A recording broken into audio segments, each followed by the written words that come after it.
चाहिँ काजी बाबुको घर।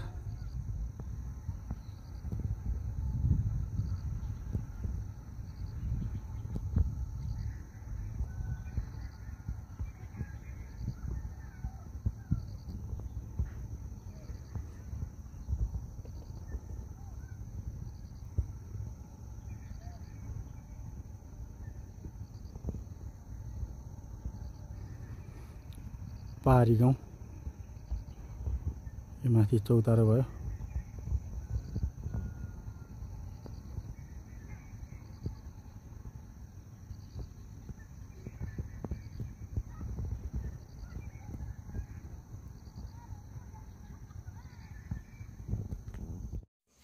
त्यति हान्दैन नि त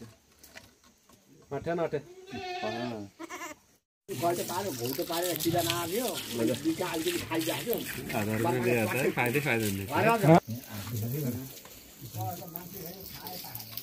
तपाईको खुट्टा भने थियो पहिला खुट्टा काट्दै हैन नि तिनटा हो के जम्मा ल्याएको थियो खुट्टा काट्यो भने त्यो लाइन भयो।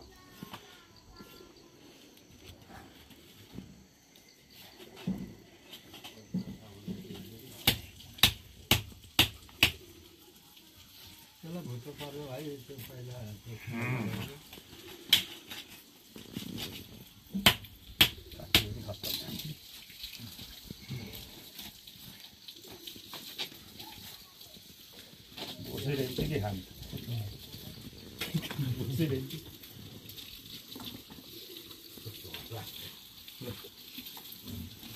पहिला बसिदिनु अनि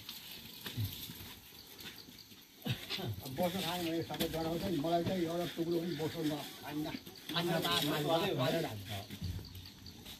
त्यो मासु आन्द्रा घुडी छुट्टै बोसो छुट्टै पगा मासु त स्वादिलो नि मासु सबै एखा हालेर पकाउनु चौधो बोल पगा आसिन खाइदिने भाइ साउै केही रिच खलासी छैन गाई पाएको छ साउ जान्छ कालो कालो मोटे मोटे साउै त्यही हो साउ त्यो गलनी लो है कहाँको होइन गलनी हो टारकै हो मगर हो होइन भने रानी बुढी गणेश कुमार हो के टारको हो नानी पहिले साउ हो त्यो उसले उसैले सामान बेच्दै हिँड्थ्यो गाडी हो त्यो जति मैला त्यति सामान त्यो घाटा खाएर अहिले आफै ड्राइभर आफै साउ सुक्दो रहेछ छाउने त्यो राजलेवरको उहाँ त्यो 10 मरी त्यतिकै मुठै त्यो कुलातिर होलिया अब त्यो कहिले सुक्ने आयो मैले त होरा ल्याएको छु आधी त